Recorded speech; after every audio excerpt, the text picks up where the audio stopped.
കർത്താവിൻ്റെ പരിശുദ്ധമായ നാമം വാഴ്ത്തപ്പെടുമാറാകട്ടെ. യോഹന്നാന്റെ സുവിശേഷം 11-ാം അധ്യായം 23-ാമത്തെ വാക്യത്തിൽ നമ്മൾ ഇപ്രകാരം വായിക്കുന്നു. യേശു കർത്താവ് മാർത്തയോട് പറയുന്നു, നിന്റെ സഹോദരൻ ഉയർത്തെഴുന്നേൽക്കും.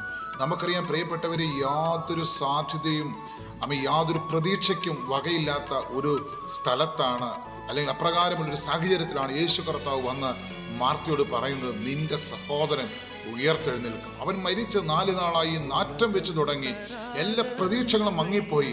എന്നാൽ ആ സകല പ്രതീക്ഷകളെയും, ആ മങ്ങിപ്പോയ സകല പ്രതീക്ഷകളെയും മാറ്റിക്കൊണ്ടാണ് യേശു ക്രിസ്തു ഒരു വെള്ളി വെളിച്ചമായി അവിടെ കടന്നു വന്നിട്ട് പറയുന്നത്, ഞാൻ അവനെ ഉയർത്തെഴുന്നേൽപ്പിക്കാനായിട്ട് പോവുകയാണ്. നീ വിശ്വസിക്കുക, നിന്റെ ജീവിതത്തിൽ നീ അത്ഭുതത്തെ കാണാൻ പോവുകയാണ്.